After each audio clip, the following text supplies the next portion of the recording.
자, 여러분, 세상을 살아간다는 것은 참 어려운 일이죠.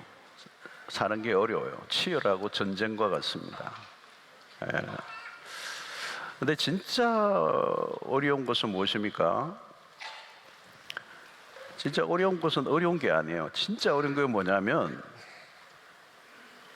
힘들어서 힘든 게 아니에요. 힘들어도 죽을 힘을 다해서 막 그냥 고생을 해도 결과가 좋으면 괜찮아요. 그죠? 결과가 좋으면. 뭐 코피 터지고 뭐 밤샘하고 그냥 뭐 혼이 나고 몸살을 앓고 그래도 결과가 좋으면 괜찮잖아요. 결과. 근데 아무리 해도 고생은 했는데 결과가 우리가 원하는 결과가 주어지지 않을 때 뭘 하죠? 우리가 절망하는 거예요. 근데 우리의 세상을 자세히 보면 다 고생해요. 다 수고해요. 다 열심히 해요.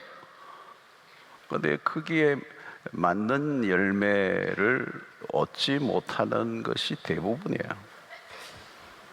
오늘 이제 여러분 우리가 잘 아는 이 베드로의 얘기잖아요. 베드로는 전문 어부입니다. 이게 뭐 한 번씩 낚시 취미로 한 게 아니고 직업이에요. 그게 전문가입니다. 그러니까 요즘도 전문가 시대잖아요, 여러분. 그 전문 자격증을 따기 위해서 몸부림을 치고 고생했잖아요. 근데 그 전문 내가 터득한 자격증과 경험이 경력이 안 먹힐 때가 있는 거예요. 지금 이게 그렇잖아요. 그냥 고기를 잡을 줄 아는 사람 정도 아니에요. 생계를 이어갔단 말이죠. 직업이에요. 근데 무슨 일이 일어납니까? 5절에 시몬이 대답하여 이르되 선생님 우리들이 밤이 새도록 수고하였으되 잡은 것이 없지만은 이거예요. 밤이 새도록 수고를 했어. 근데 잡은 것이 없다. 자, 여러분 여기에서 우리가 좀 한번 생각해 볼 게 뭐냐면 내가 무엇인가를 성취하기 위해서 밤을 새워본 적이 있느냐는 거예요. 예. 여러분 이 갈릴리 호수는 때로는 굉장히 거친 바람이 불어닥쳐요. 그러니까 호수인데 호수가 아니고 바다예요. 바다로 표현도 많이 하잖아요. 여러분 바다 위에 그 풍랑이 내리치고 할 때 그 작은 배, 요즘같이 멋있는 배도 아니고 그런 이 파도를 치는 이 밤바다에서 바람이 부는데 풍랑이 있는 데서 어부가 파도와 싸우면서 밤을 새운다. 이게 쉬운 일이 아니에요. 혹시 그 고기 잡는 배 타고 여기 밤에 또 나가요. 여기 보면 밀락동하고 배가 많잖아요. 어촌 여기 많잖아요. 갔다 한번 와보시면 밤바다 그냥 낚시로 한번 갔다 온 분이라도. 예. 이게 어려운 거예요, 여러분. 고기를 잡는다는 게. 캄캄한 밤에 밤을 새우는 거잖아요. 자칫하면 생명의 위협을 받을 수도 있는 게, 그러니까 여러분, 어촌에는 과부가 많아요, 여러분. 남편이 바다에서 이런 거죠. 근데 여기 밤이 맞도록 수고하였다 이 말은 생존의 현실이 얼마나 처절한가를 보여주는 거예요. 먹고 사는 거 만만치 않잖아. 세상에 쉬운 게 하나도 없잖아. 근데 여러분 고기가 안 잡히면 저녁쯤에 철수할 수도 있잖아요. 그죠? 안 잡히면 그냥 집으로 돌아와야 되는데 그냥 돌아올 수 없어요. 왜요? 이걸 잡아야 가족을 먹여 살리니까. 여러분 그냥 취미로 한 게 아니란 말이죠. 그걸 잡아야 가족을 먹여 살려요. 생계를 이어간다고.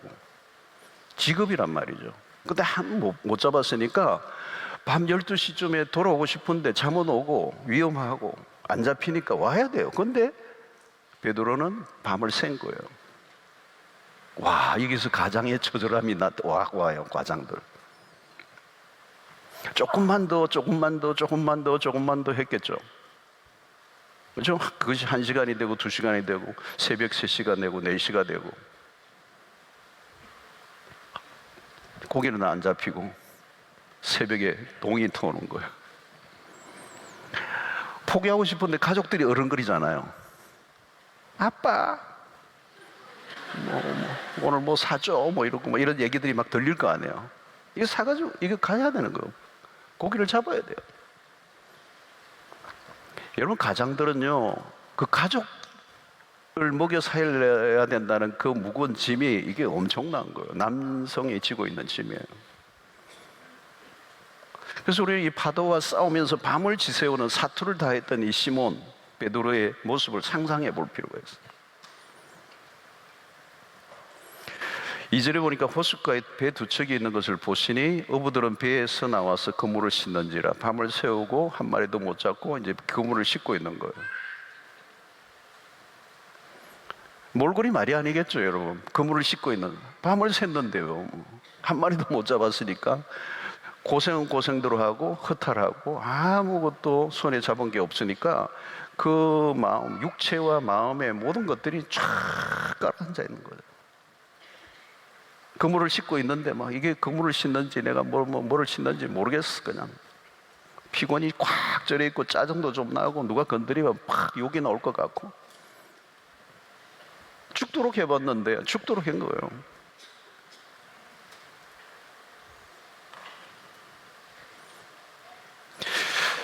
여러분 모두가 나름대로 다 열심히 살아요. 땀을 흘린 만큼의 보상이 주어지면 할 만한 거죠. 그런데 세상은 그렇지 않을 때가 많다는 거. 여러분 세상에 가장 힘든 일이 뭐냐면 헛수고를 한 거, 헛수고. 청춘을 다 바쳤는데 아무 일도 일어나지 않았다. 나중에는 빈배. 여러분 이럴 때는 마음이 어떻게 되죠? 자존심이 상하죠. 그래도 내가 명색이 어부인데 자존심 상하고 또 나중에는 그 실패로 인한 어떤 패배의식, 절망감, 어떤 한계를 절감하는 거죠. 여러분 우리가 우리의 인생을 살아갈 때 이런 날이 이런 경험이 있다는 거죠. 아무리 해도 안 되는 건 안 될 때가 있다는 거예요.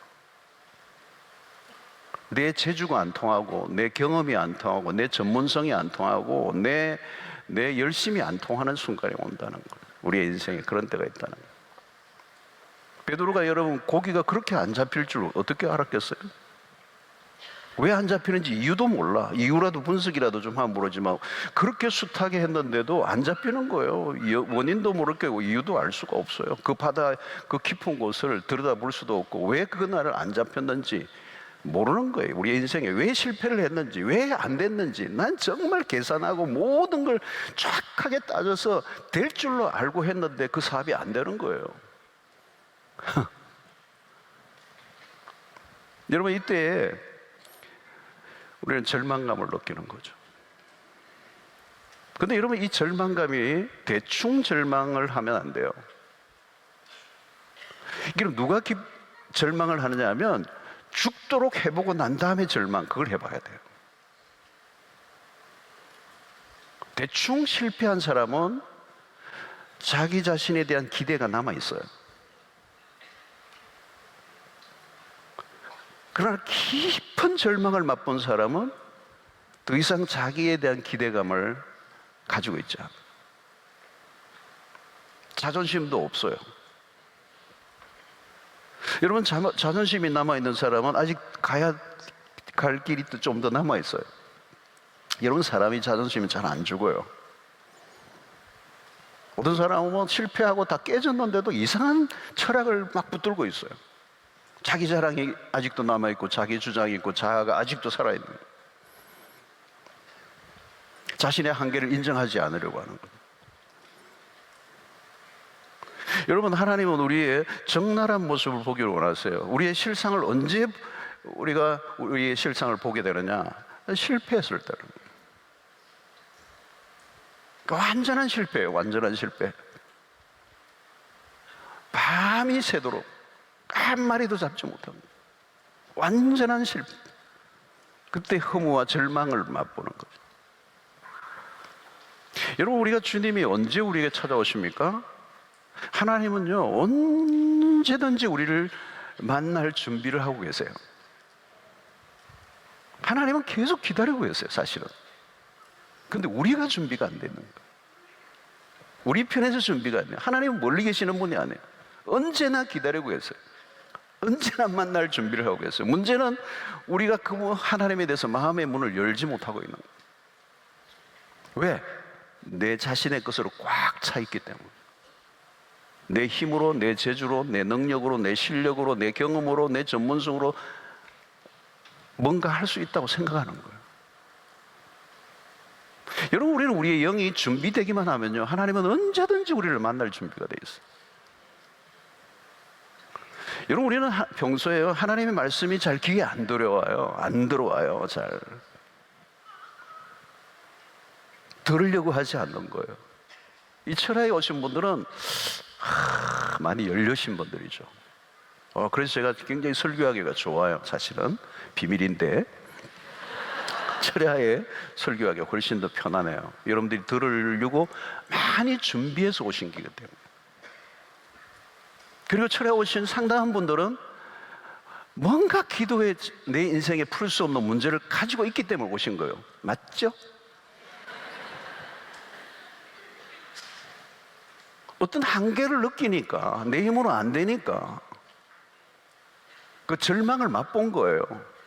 사람의 힘으로는 안 되는 게 너무 많다는 걸 깨달은 거예요. 내 인생에 내 계획대로, 내 재주로, 내 능력으로, 내 실력으로, 내 전문성으로 될 줄 알았는데 안 되더라는 거예요. 안 되더. 그걸 처절하게 깨달았고 허무와 절망에 있는 사람들이 길이 없잖아요. 보통 때는 여러분, 우리는 마이 웨이예요. 마이 웨이예요. 나는 나의 길을 가련다.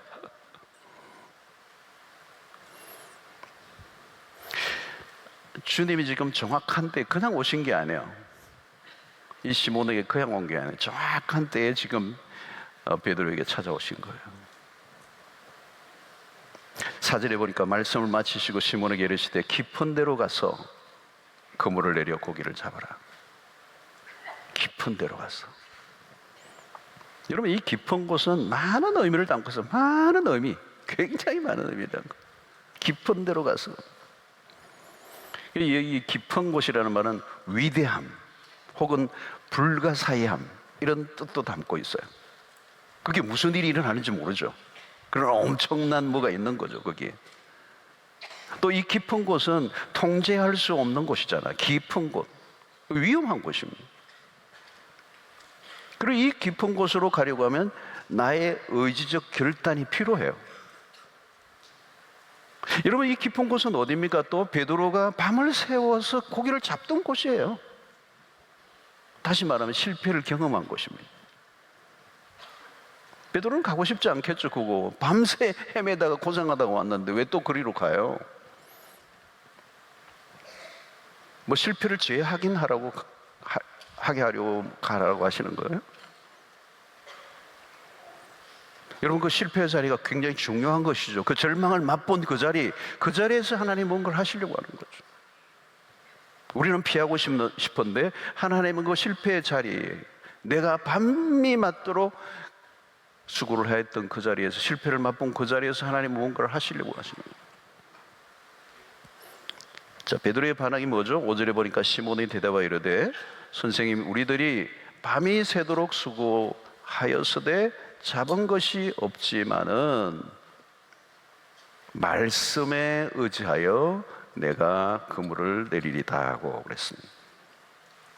자, 베드로가 솔직하죠. 우리들이 밤이 새도록 수고를 하였습니다. 밤이 새도록 수고를 하였습니다. 이걸로 끝나는 게 아니고 그 다음에 말이 중요해요. 당신이 말씀하시니 그럼에도 불구하고 말씀에 의지하여 내가 그물을 내리겠습니다. 여기 중요한 것은 말씀을 의지하여예요. 말씀에 의지하여. 자, 여러분, 내가 경험한 바로는 깊은 데로 가서 그물을 지금 내린다는 것은 거의 미친 짓입니다. 그럼에도 당신이 말씀하시니 그 말씀대로 내가 그물을 내리겠습니다. 그럼에도 내 경험과 지식보다 당신의 말씀을 따르겠습니다. 당신의 말씀, 지금 그 레마의 말씀을 내가 따르겠습니다. 여러분, 이것은 간단해 보이지만 그렇게 간단한 게 아니에요. 여러분, 말씀을 의지하여 그물을 내리다라고 하는 이 말의 의미는 뭘까요?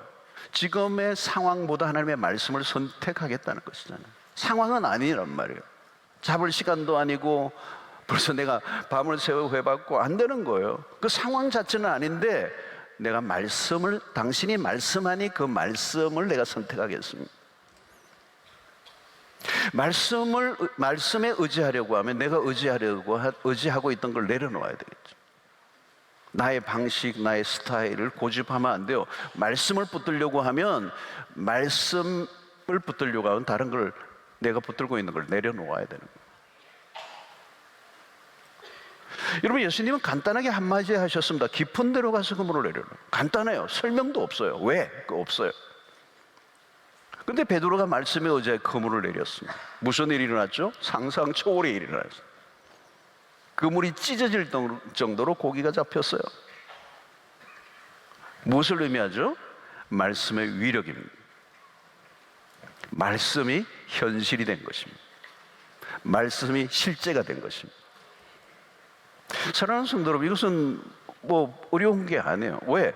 하나님이 세상을 말씀으로 창조하셨기 때문에. 세상은 여러분, 하나님의 말씀으로 세상을 창조하셨던 그 말은 세상은 하나님의 말씀으로 돌아가는 거예요.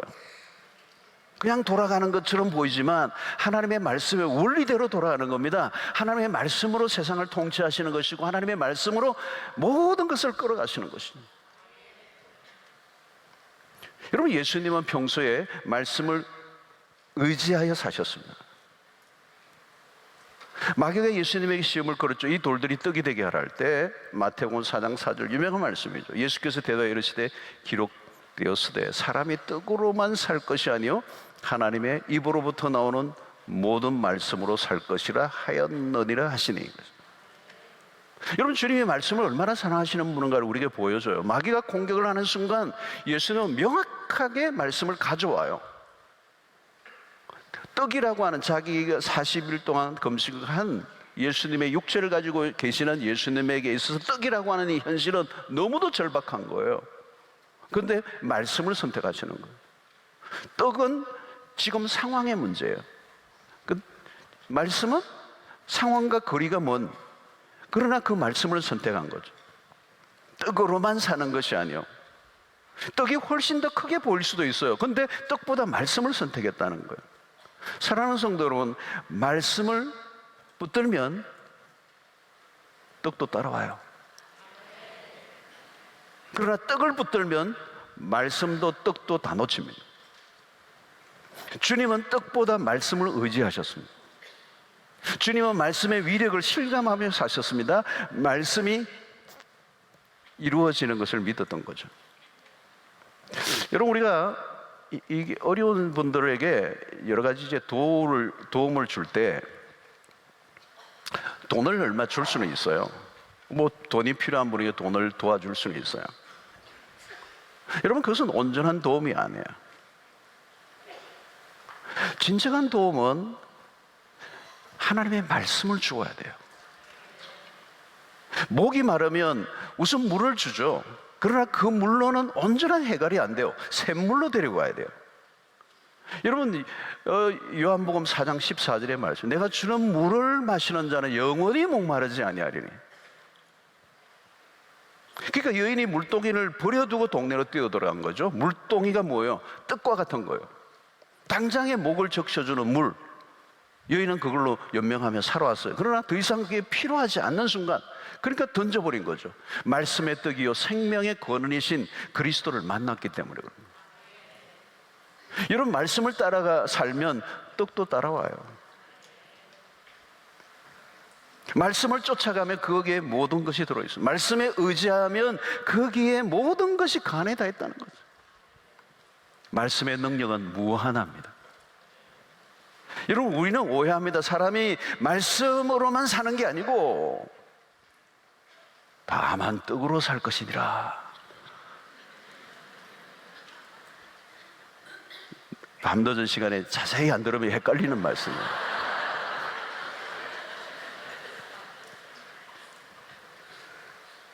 목사님, 그렇다고 떡이 나옵니까? 밥이 나옵니까? 사람들은 돈이 있으면 된다고 믿어요. 돈의 위력은 무한 신뢰를 해요. 여러분, 사람들은 돈의 힘을 믿잖아요, 여러분. 돈을 가진 사람들은, 여러분 보십시오. 돈 가지고 돈이 많이 있는 사람들은 보면요, 뭔가 포스가 확 나와요. 나 돈 있음. 이렇게. 그럴 때도 약간 돈이 발랑거리는 것 같아요. 막 돈. 힘 있는 포스가 나옵니다. 여러분, 이 대기업 오너들 보세요. 미소를 탁 하는데 뭐가 달라요? 빈해 보이지 않아요. 당당함이죠. 자신감이죠. 왜? 그 안에 신이 있잖아요. 돈신이 있잖아요. 돈의 힘이 있다는 말이에요. 그걸 믿기 때문에 자신감이 나오는 거예요. 여러분, 우리는 말씀의 힘을 가지고 있는 사람이에요. 말씀을 의지하는 사람이 돈의 힘을 믿는 사람보다 훨씬 더 자신감을 가지고 있느냐는 거예요. 깊은 안정감을 가지고 있느냐는 거예요. 내 안에 말씀이 있어. 난 돈은 없어. 근데 말씀이 있어, 내 안에. 말씀을 의지하는 삶을 살고 있어. 이런 말씀을 의지하는 삶은 사실 어려운 일이에요. 주님에게 마귀의 유혹은 도리떡이 하라는 것이잖아요. 그러나 주님은 마귀의 유혹을 거부했습니다. 기적보다 배고픈 현실을 선택하신 거죠. 그것이 떡보다 말씀을 선택하는 삶이에요. 여러분, 내가 말씀을 의지하여 살아갈 때 우리가 원하는 대로 돌아가지 않을 수도 있습니다. 그럼에도 말씀에 의지할 수 있느냐 하는 거죠. 여러분, 말씀을 따라 살면 이전보다 더 힘들어질 수 있습니다. 현실의 삶은 포기해야 되고 손해봐야 되고 때로는 억울한 일을 당할 수도 있고 불이익을 당할 수도 있고, 그럼에도 불구하고 주님이 말씀하셨다면 그 말씀을 의지하며 살 수 있느냐는 거예요. 아무나 그렇게 할 수 없어요, 여러분. 오늘 베드로가 여기에 말씀에 의지할 수 있었던 이유는 뭘까요? 지금 실패와 처절한 그 절망을 경험하고 이제 마음이 완전히 가난한 상태에 있어요. 베드로는 지금 절실한 겁니다. 자신이 붙들 게 하나도 없는 거예요. 자신의 힘으로 안 된다는 걸 절실하게 경험했죠. 그러니까 베드로의 생각에는 이제는 다른 선택이 없어요. 말씀에 의지하는 것 외에는 다른 선택이 아예 없는 상태. 오늘도 여러분 다른 것 다 내려놓고 오늘 말씀 외에는 난 답이 없어요. 목사님, 난 지금 요즘 완전 바닥이에요. 절망이에요. 말씀 그거 하나 붙들려고 왔어요. 그거 없으면 난 못 살아요. 그분에게 분명히 들리는 말씀이 오늘 있을 줄로 믿습니다. 여러분, 오늘 우리의 신앙의 위기는 뭐죠? 말씀보다 다른 방법을 찾는 일에 익숙하다는 거예요. 말씀의 귀를 기울이고 오늘 내 현실의 삶의 이 난관과 위기를 말씀으로 돌파하려고 하지 않고 뭔가 인간적인 방법과 기술과 내 경험과 내 재주와 내 모든 것들을 자꾸 동원하려고 하는, 그래서 세상의 정보에 귀를 기울이고 사람들의 말에 귀를 기울이고 뭔가 하나님의 말씀만으로는 안 될 것 같은 이 말씀에 대한 신뢰도가 너무너무 떨어져 있다는 거예요. 말씀만으로 부족하다는 생각을 하는 거예요, 여러분. 여러분, 목회를 하는 목사님들도 마찬가지. 개척을 할 때 뭘 갖추어야 된다고 생각해요. 현실적으로 이해가 돼요. 그러나 여러분, 말씀으로 충분하다는 이 확신이 없이는 어떻게 하겠어요, 여러분? 말씀이 모든 것의 답이라는 확신이 없다면 갈 길이 먼 거죠. 다른 방법론의 결핍이 아니라 말씀의 결핍이라는 거죠. 여러분, 우리는 말씀을 따라가면 됩니다. 말씀에 의지하여 한 걸음 걸어가면 그 다음은 하나님이 어떻게 하실지 그분에게 맡기는 거예요. 아무리 현실이 어려워도 꼼수를 쓰지 않고 말씀을 믿고 가는 거. 그러니까 여러분, 여기에서 중요한 것은 뭘까요? 우리가 하나님의 음성을 듣는 것이 그렇게 중요한 것입니다. 하나님의 말씀에 늘 귀를 기울이는 훈련. 일상 속에 주님은 언제나 우리에게 찾아오시고 말씀하시고 그 말씀하심에 우리는 반응하는 것. 여러분, 하나님의 말씀에 관심을 기울여 보십시오. 하나님은 매우 디테일하게 우리의 삶을 인도하시는 분이십니다. 일상 속에서 말씀과 함께 살아가 보십시오. 하나님은 늘 말씀하세요. 내가 결정하고 난 다음에 하나님의 인도를 구하지 말고 결정하기 전에 말씀에 의지하는 태도를 가져야 된다. 하나님의 말씀하지 않으면 움직이지 말아야 돼요. 결정하지 말아야 돼요.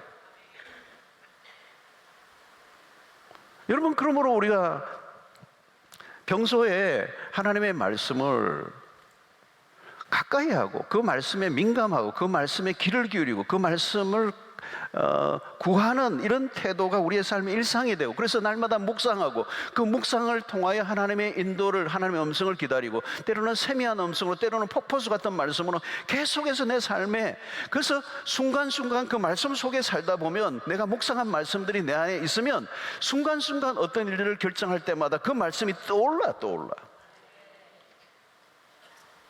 그런데 평소에 그런 삶을 살지 않은 분은 마치 말씀을 무슨 미신처럼 찾는 분들이 계세요.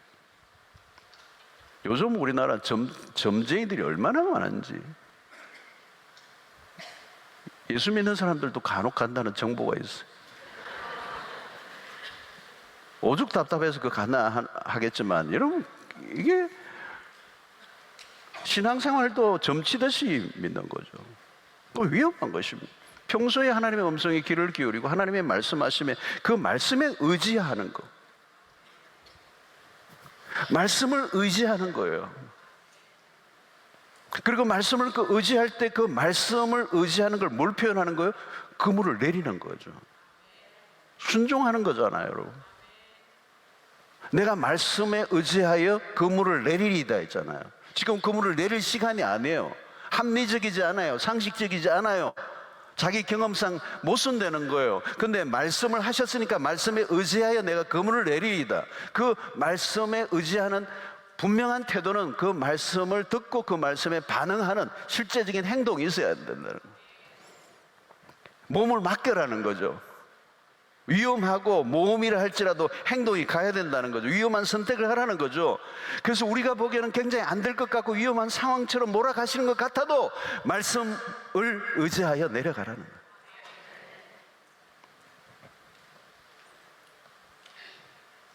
여러분, 주님은 오늘 또 우리의 삶에 우리를 도우시는 하나님의 방법은 뭐냐면 그때그때마다 필요한 말씀을 주시는 거예요. 놀라운 것이죠, 여러분. 오늘 이 베드로의 이 시몬에게 이 상황은 주님이 찾아오셔서 주님이 깊은 데로 가서 그물을 내리라고 하는 이 말씀이 베드로의 인생을 완전히 뒤집어 놓은 거잖아요. 전환점이잖아요. 하나님은 거부할 수 없을 정도로 당신의 백성들에게 말씀으로 찾아오시는 분이죠. 그걸 붙드는 거예요. 그걸 붙들어야 돼요, 여러분. 자, 말씀에 의지한 결과를 보십시오. 6절에 그렇게 하니, 이게 말씀에 대한 순종, 말씀에 의지하여 그물을 내렸더니 고기를 잡은 것이 심이 많아 그물이 찢어지는지라. 그렇게 하니. 여러분, 순종하기 전까지는 알 수가 없어요. 위험한 곳으로 몰아가는 것처럼 보입니다. 순종할 만한 이유를 하나도 찾아볼 수 없는 상황 속에서 말씀에 의지했어요. 그리고 그물을 내렸어요. 그 결과는 그물이 찢어지는지라.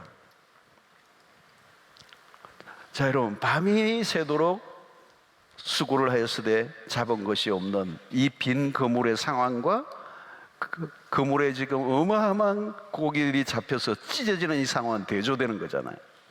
여기서 뭘 우리에게 보여주죠? 인간이 밤이 새도록 수고하는 것과 그것으로 아무것도 얻지 못한 인간의 상태와 하나님이 역사하시니까 상상을 초월하는 역사가 일어난 거예요.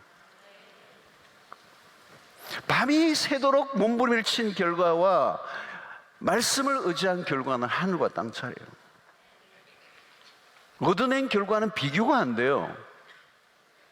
하나님의 은총을 주신 거죠. 여러분, 우리가 열매를 맺을 수 있는 게 아니에요. 우리의 인생의 어떤 결과, 좋은 결과는 우리에게서 나오는 게 아니에요. 하나님이 하셔야 돼요. 그게 하나님의 은총이라고 그래요. 은총. 수고했다고 열매를 거두는 게 아니라니까요. 수고 안 하는 사람 없어요, 여러분, 이 세상에.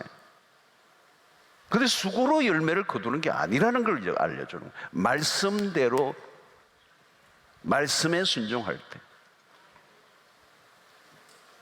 하나님이 주시는 은혜요. 지금 그물이 찢어진다. 열매는 누가 주시는 거예요? 하나님이 주시는 겁니다. 하나님의 은혜요. 자기의 힘만 믿고 열심히 사는 사람이 있고 하나님의 은총을 입으며 살아가는 사람이 있습니다. 저는 여러분들이 후자가 되기를 축원합니다. 차원이 달라요. 차원이 달라요. 자기 힘으로 겨우 얻어낸 성공이 있을 수도 있어요. 그런데 그 성공이 언제까지 갈지 아무도 몰라요. 그러니까 불안한 거죠. 여러분, 말씀에 의지해 그물을 내리는 것은 우리가 할 일입니다. 오늘 또 우리의 삶 가운데 계속 순종의 그물을 내리고 또 내려야 돼요. 그 다음은 어떻게 해요? 하나님에게로 볼이 넘어가는 거예요. 우리의 순종에 대한 하나님의 반응이 흥미롭습니다. 믿음을 따라 살면 하나님은 말씀의 실체를 우리에게 보여주십니다. 말씀이 진리임을 입증시켜주는 거죠. 그렇게 하니 그물이 찢어지는 줄. 풍성함이에요. 상상을 초월하는 일입니다. 내게 부족함이 없으리로다. 여러분, 여기에 빈 그물, 밤이 새도록 수고를 하여도 얻은 것이 없지만은 이 결핍의 상태가 죄로 인한 인류의 정상이에요. 정상. 인간이 겪는 일상이에요. 결핍은 타락한 인간이 겪는 일상. 인간의 한계예요. 인간의 노력으로 채워질 수 없는 이 결핍.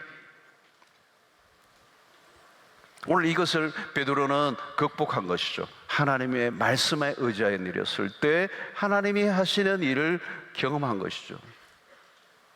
여러분, 우리가 하는 일은요, 복잡하고 복잡해요. 우리가 하는 일은 늘 복잡하고 힘들고 그러면서도 얻은 결과죠. 그건 베드로는 그물을 또 깃고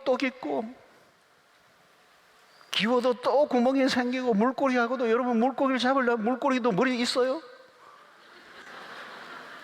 그들도 잡히지 않고 살아가는 법을 터득했다고요. 하나님이 가르쳐 주셨어요.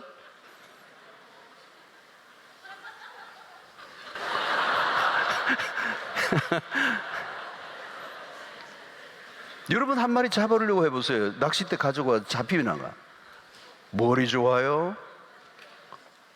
겨울철, 여름철, 때에 따라 오전, 낮, 흐린 날, 거기에 따라서 어떤 어종이 몇 메다 수심에 어떤 미끼를 써야 되는지 그 물길과 모든 것들의 상황이 다 달라지는 거예요. 물속에, 여러분, 물속은 고기가 꽉 잡고 있어요.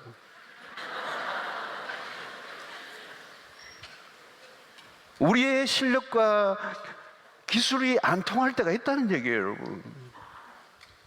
사업이 그렇잖아요. 아무리 유경험자인데도 변수가 많아. 내가 그 업계에 30년을 했어요. 그런데 변수가 있어요. 그 경험과 내 지식이 있는데 내 지식과 경험과 상관없는 상황의 변수. 이게 문제예요, 여러분. 그 변수들과 상호작용이 어떻게 일어나냐에 따라 수많은 문제가 발생하는 거예요. 그러니까 내가 가지고 있는 답이 안 맞는 거예요. 근데 하나님은 모든 문제의 답을 다 알고 계세요. 주님은 물고기를 만드신 창조주이세요. 명령만 하면 물고기도 주님의 명령에 다 그물을 향하여 그러면 팍 달려오게 돼 있어요. 집합 이러면 다 모여드는 거예요. 하나님은 당신의 피조물을 마음대로 하실 수 있는 분이세요. 베드로가 말씀을 의지하여 그물을 내리이다. 이 모습은 단순해 보여요. 그러나 이 모습까지는 오랜 과정이 필요한 거죠, 여러분. 베드로는요, 지금 주님을 처음 만난 게 아니에요, 여러분. 앞부분에 주님과의 만남이 있었어요, 여러분. 그리고 이 결정타를 맞은 거예요, 여러분. 그런 순수하게 이제는 그의 삶 앞에 주님의 말씀밖에 없는 거예요. 그 말씀 앞에 서 있는 거예요. 그것을 선택하지 않으면 어떤 것도 할 수 없는 상황으로 몰아가는 거예요. 그때 주님의 말씀이 내 귀에 들리는 거. 어떻게 들려? 선명하게 들리는 거. 그래서 말씀에 의지하여 내가 그물을 내리겠습니다. 여러분, 이게 우리의 삶의 단순화예요, 여러분. 매일매일 여러분 큐티 하시는 분들은 딴 거 없어요. 주님이 말씀대로 내가 살겠습니다. 그거 외에 다른 선택이 없어요. 말씀을 의지하여 내가 거문을 내리겠습니다. 말씀에 의지하여 내가 그걸 선택하겠습니다. 말씀에 의지하여 내가 결단하겠습니다. 말씀에 의지하여 내가 그 길을 가겠습니다. 그 뒤는 모르겠어요. 이런 8절 보세요. 시몬 베드로가 이를 보고 예수의 무릎 아래 엎드려 이르되 주여 나를 떠나소서 나는 죄인이로소이다 하니 주여, 그죠? 주여, 주권자라는 거예요. 주권자, 모든 걸 통치하시는 분이라는 거. 앞에는 선생이라고 그랬었는데 주여 당신이 주권자입니다. 모든 걸 통치합니다. 모든 것의 주인은 당신이십니다. 여러분, 오늘 이 고백이 지금 베드로에게 나온 거죠. 놀라운 고백이에요. 여러분, 오늘 인류가 인간이 신이 되어 있는 이 현대 과학주의, 우리가 다 모든 걸 할 수 있다고 자신감에 차 있죠, 현대 과학이. 여러분, 이 11장의 바벨탑 사건도 마찬가지잖아요. 벽돌을 높이 쌓아 올리고 우리의 이름을 내죠. 하늘까지 닿게 하자. 하늘까지 닿게 하자. 이 말이 뭐냐면 하늘과 땅의 경계선을 없애자. 여러분, 하늘은 하늘이고 땅은 땅이에요. 하늘과 땅의 경계선은 분명한 겁니다. 하나님 그걸 정확하게 그어 놓으신 게 에덴 동산의 선악을 알게 하는 나무야. 너는 피조물이요 나는 창조주다. 하늘과 땅은 구분되는 거예요. 바벨탑 사건은 하늘과 땅을 이어버리겠다는 거예요. 그 경계선을 지어버리겠다. 하나님에게 도전하는 거잖아요. 하나님이 바벨탑을 그대로 두시지 않죠. 무너지고 맙니다. 대혼란, 완벽한 실패가 돼요. 그러니까 인류의 문명, 인간의 자랑이 무산되는 거예요. 여러분, 하나님이 인간에게 주신 최고의 선물은 자유입니다. 에덴 동산에서 모든 걸 할 수 있는 자유, 그것은 신과 같은 삶이죠. 여러분, 신적인 삶이에요, 사실은. 근데 그걸 오용하죠. 그리고 그 자유로 하나님을 배신합니다.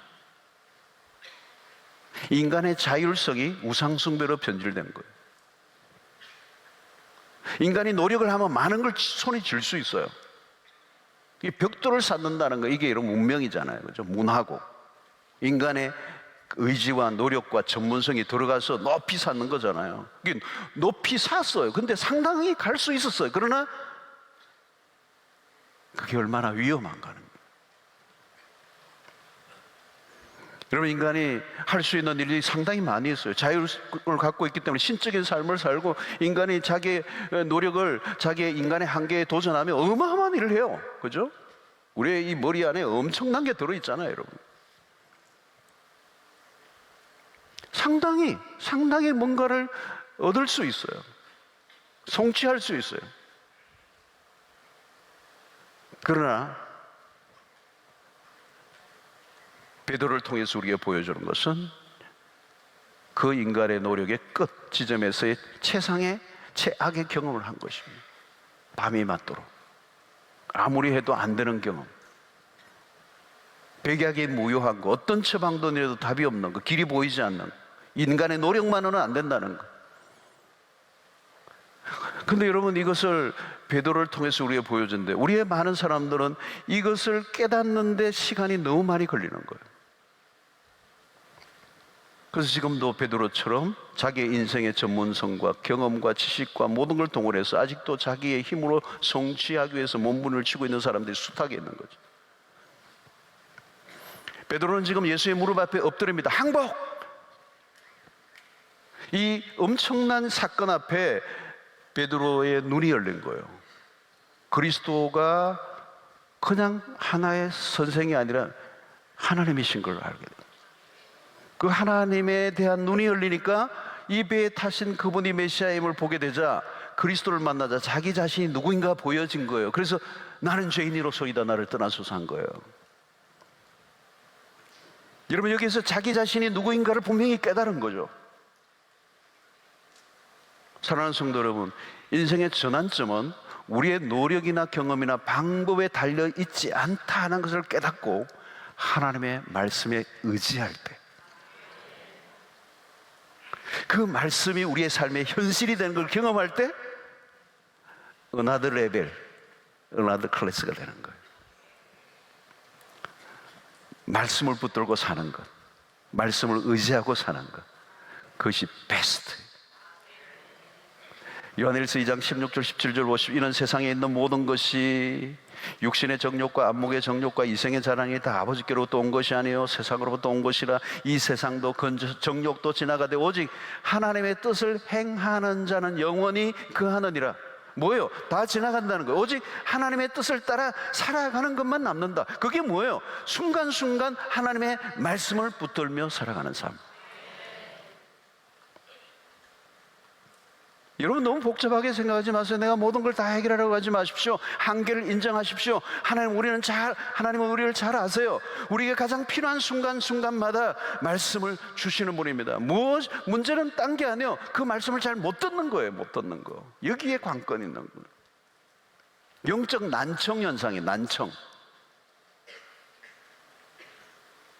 말씀을 잘 듣는 사람이 승리합니다.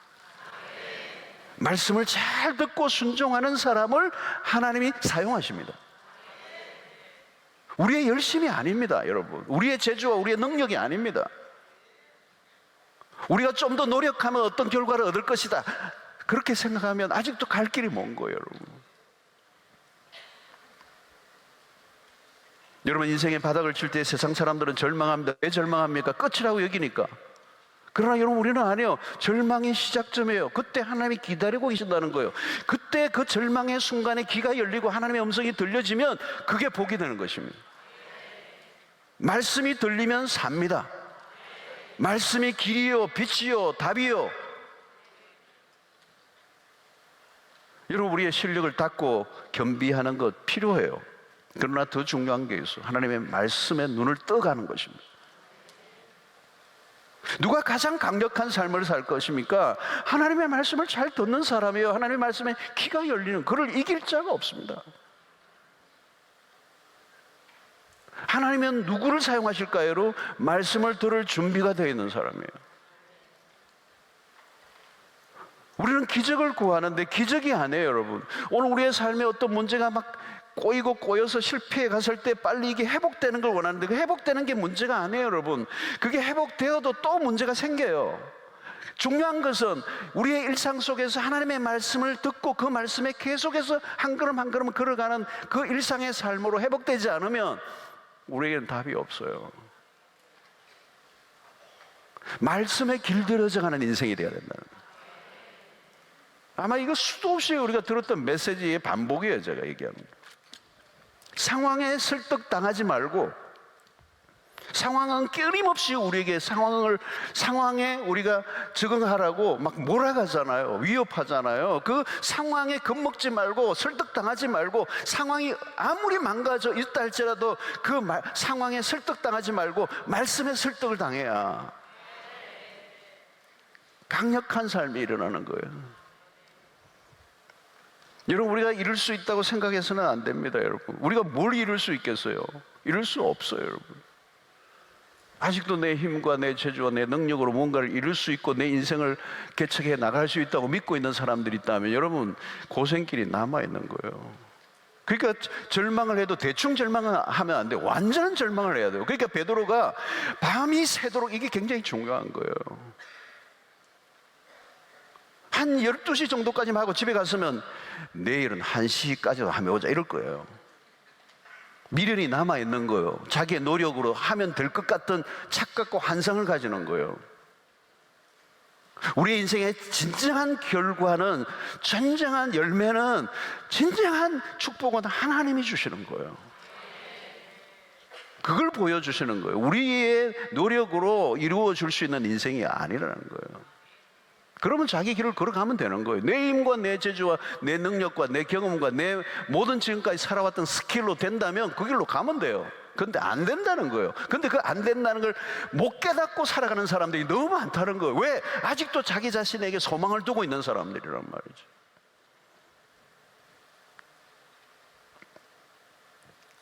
사랑하는 성도 여러분, 오늘 우리가 이 말씀을 통하여 주시는 메시지는 아주 심플한 거잖아요. 말씀에 의지하여 그물을 내리이다. 그거밖에 없어요. 근데 그게 그렇게 어려운 거예요. 그 말씀을 듣고 내가 그물을 내리는, 그게 그렇게 어려운 거예요. 왜? 말씀이 안 들리니까. 왜 안 들려요? 내 주장이 아직도 남아있고 내 자랑과 내가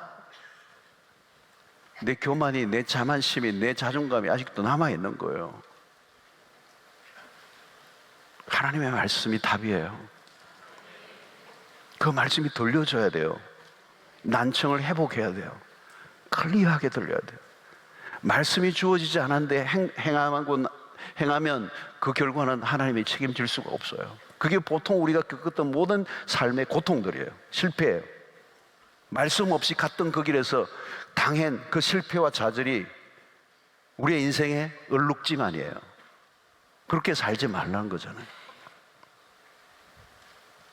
하나님이 우리의 인생의 모든 결론을 쥐고 계세요. 내가 열심히 했다고 이루어지는 게 아니라 하나님이 말씀에 의지하여 순종한 자들에게 하나님께서 복을 주십니다. 그래서 오늘 여기 보면 배에 그물이 찢어지는 줄 하나님 역사하시면 찢어지게 하세요. 몇 마리 그냥 겨우 잡힐 정도가 아니에요. 확실하게 하세요. 하나님. 동무까지 와서 도와달라 해서 2배의 만선이 되었어요. 하나님이 하신 일은 정확하고 분명해요. 그런데 우리가 하는 미래는, 결과는 nobody know, 아무도 몰라요. 어떻게 될지 몰라요. 우리의 삶이 언제나 말씀에 의지한 일상이 되기를 축원합니다. 말씀이에요. 말씀을 붙드는 인생 되시기를 축원합니다. 안 될 것 같아도 그 말씀이 이기게 하실 것입니다. 그 말씀이 우리의 삶의 간증이 되게 하실 줄로 믿습니다. 여기에서 양보가 없어요, 여러분. 여기에 우리는 생사를 걸어야 될 줄로 믿습니다.